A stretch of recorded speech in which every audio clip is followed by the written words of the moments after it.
My name's Penny. I live in Edinburgh. I work in the NHS as a clinical support worker. My daughter, she's still living at home working and waiting to go to university. When my daughter was 14, 15, sort of in the middle of high school, that's when we were experiencing daily conflict. It was fraught, nothing was ever getting resolved. We were just having the same or similar fights daily, if not more than daily. We certainly were not making any compromises. It's exhausting, being in sort of constant battle with someone else over absolutely minor things that just escalate. It uses up sort of the wrong type of energy, kind of depletes you. We had a very close relationship before. I was mainly a single parent, so I did the majority of all the parenting. And then it was just more into the teens. We were both trying to stand our ground, me as a parent, Iona as a growing sort of teenager. That's where the conflict was. We were always quite aggressive towards each other, very volatile. Even in the mornings, we'd both be trying to get ready for work and school, and there'd just be the tiniest thing would just spark into an argument, and then that'd leave you feeling bad for the rest of the day, and then you'd come home your mind taken off it from school, and then you have to kind of change a wee bit from being a parent to a young child to being a parent to a young adult. I didn't look forward to coming home because I didn't know what to expect. Basically, I didn't know what we were going to be fighting about next. It was clear to me that whatever I was trying to do wasn't working. You feel like you're kind of fighting a losing battle. You know that things aren't right. Then you're doing the right thing by admitting that things aren't right and asking for help. I wasn't embarrassed. I was literally in a heap on the bathroom floor and crying and having a panic attack and phoning into work.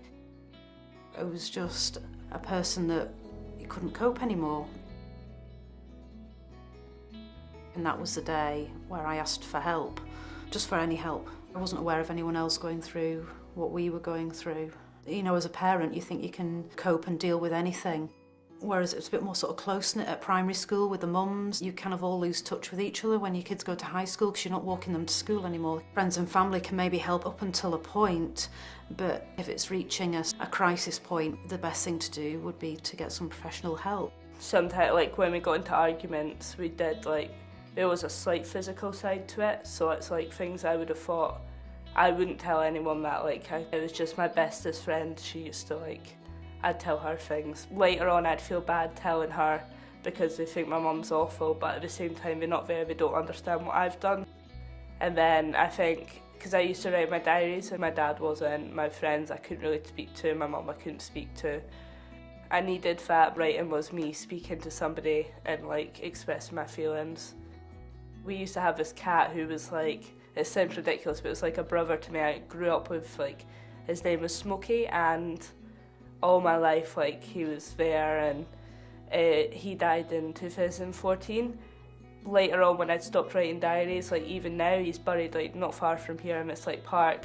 I go to his grave and I just speak.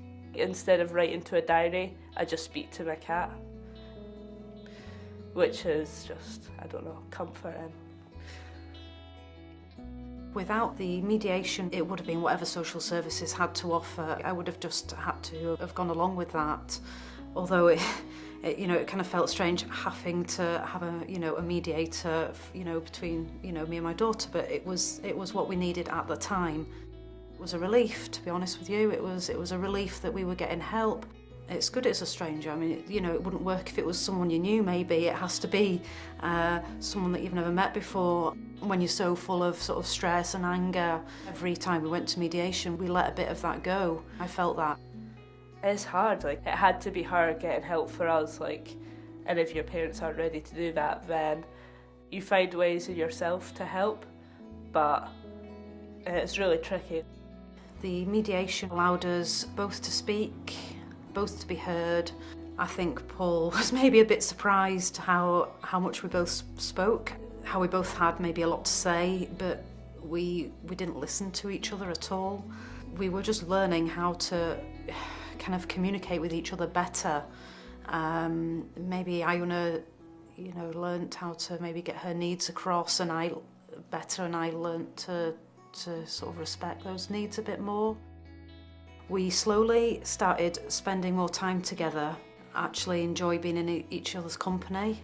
You know, when I think back to a couple of years ago when it's the truth, we probably couldn't stand each other, to now where we can actually just go and do a wee bit of shopping or have lunch or do some sort of activity together.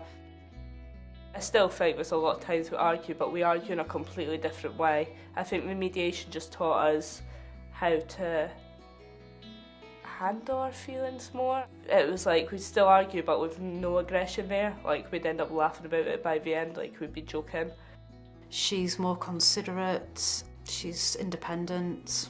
I definitely see her now as a young person, as a young adult. I'm definitely less sort of angry. I was just carrying around a lot of tension with me because things weren't getting resolved. I think she as well was a little angry person as well. She was a little mini-me. Of course, it's not a perfect life. It never will be. I do consider myself very lucky. Mediation obviously helped save mine and Iona's relationship. Yeah. Yeah, it was like a good decision, and yeah, definitely. That's a lot of growing up. That's what she's been able to do in that time. We seem like different people. If you could see us then and you could see us now, there's a big difference.